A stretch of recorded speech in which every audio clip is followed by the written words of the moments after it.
آج مسلمانوں کی ذلت کا سبب وسائل کی کمی نہیں بلکہ اس کا اصل باعث ہمارا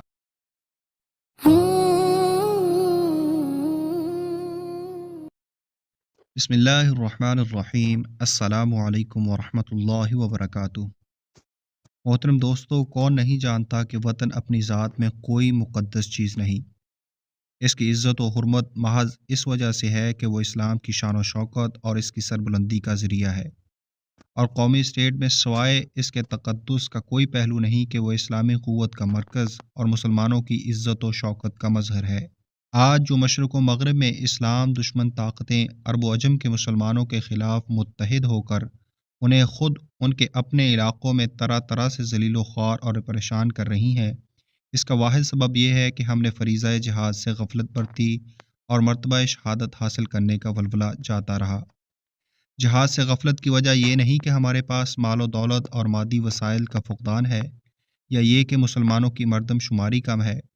اللہ رب العزت نے اسلامی عربی ممالک کو ثروت اور مال کی فراوانی کے وہ اسباب عنایت فرمائے ہیں جو کبھی تصور میں بھی نہیں آ سکتے تھے۔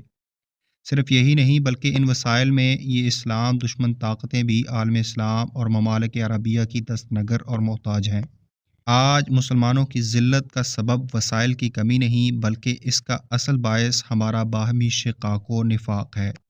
ہم نے اجتماعی ضروریات پر شخصی اغراض کو مقدم رکھا، انفرادی مصالح کو قومی مصالح پر ترجیح دی، راحت و آسائش کے عادی ہو گئے، روح جہاد کو کچل ڈالا، اور آخرت اور جنت کے عوض جان و مال کی قربانی کا جذبہ سرد پڑ گیا۔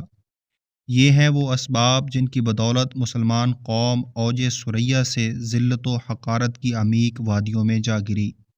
حضرت ثوبان رضی اللہ تعالیٰ عنہ کی حدیث، جس کو امام ابو داؤد رحمۃ اللہ علیہ نے روایت کیا ہے، اہل علم کے حلقہ میں معروف ہے کہ رسول اللہ صلی اللہ علیہ وسلم نے فرمایا کہ وہ زمانہ قریب ہے جب تمام اسلام دشمن قوتیں تمہارے مقابلے میں ایک دوسرے کو دعوت ضیافت دیں گی۔ ایک صاحب نے عرض کیا، یا رسول اللہ، کیا اس وجہ سے کہ اس دن ہماری تعداد کم ہوگی؟ فرمایا، نہیں، بلکہ تم بڑی کثرت سے ہوگے، لیکن تم سیلاب کی جاگ کی طرح ہوگے۔ اللہ جل شانہ دشمنوں کے دل سے تمہارا رعب نکال دے گا اور تمہارے دلوں میں کمزوری اور دو ہمتی ڈال دے گا۔ ایک صاحب نے عرض کیا، یا رسول اللہ، دو ہمتی سے کیا مراد ہے؟ فرمایا، دنیا کی چاہت اور موت سے گھبرانا۔ بہرحال جب ہم مسلمانوں کی موجودہ نگفتب زبوں حالی کے اسباب کا جائزہ لیتے ہیں تو ہمارے سامنے چند چیزیں ابھر کر آتی ہیں۔ اول، دشمنان اسلام پر وثوق و اعتماد اور بھروسہ کرنا۔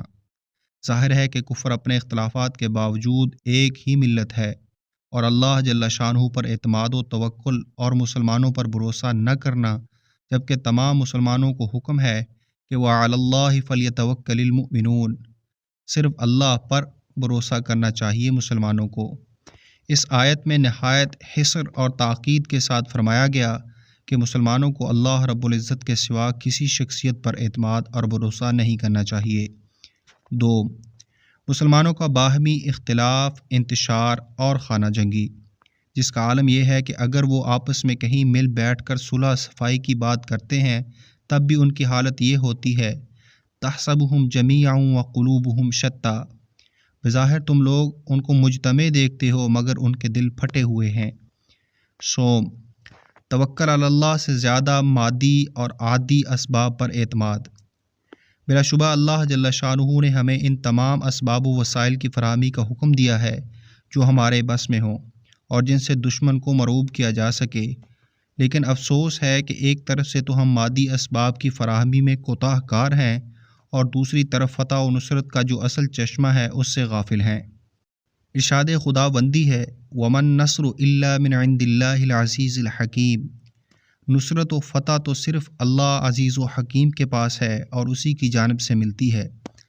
تاریخ کے بیسیوں نہیں سینکڑوں واقعات شاہد ہیں کہ کافروں کے مقابلہ میں بے سر و سامانی اور قلت تعداد کے باوجود فتح و نصرت نے مسلمانوں کے قدم چومے۔ چہارم، دنیا سے بے پناہ محبت، عیش پرستی اور راحت پسندی، آخرت کے مقابلے میں دنیا کو اختیار کرنا، قومی اور ملی تقاضوں پر اپنے ذاتی تقاضوں کو ترجیح دینا اور روح جہاد کا نکل جانا۔ اس کی تفصیل طویل ہے۔ قرآن کریم کی سورۃ آل عمران اور سورہ توبہ میں نہایت عالی مرتبہ عبرتیں موجود ہیں۔ امت کا فرض ہے کہ اس روشن مینارہ کو ہمیشہ پیش نظر رکھے۔ بہرحال اللہ کے راستے میں کلمہ اسلام کی سربلندی کے لیے دشمنوں سے مارکہ آرائی اور راہ خدا میں جہاد کرنا اور اسلام کی خاطر اپنی جان قربان کر دینا نہایت بیش قیمت جوہر ہے۔ قرآن کریم اور سیدنا رسول اللہ صلی اللہ علیہ وسلم نے اس کے دنیوی فوائد اور اخروی درجات کو ہر پہلو سے روشن کر دیا، اور اس کی وجہ سے امت محمدیہ صلی اللہ علیہ وسلم پر جو عنایات الہیہ نازل ہوتی ہیں ان کے اسرار کو نہایت فصاحت اور بلاغت سے واضح کر دیا۔ آخر میں حق تعالی شانہ سے دعا کرتے ہیں کہ ہماری غلطیوں کی اصلاح فرمائے، ہمارے درمیان قلبی اتحاد پیدا فرمائے، کافروں کے مقابلہ میں ہماری مدد اور نصرت فرمائے، اور ہمیں صبر، عزیمت، مسلسل محنت کی لگن کی اور تقوی کی صفات سے سربراز فرما کر کامیاب فرمائے۔ آمین یا رب العالمین۔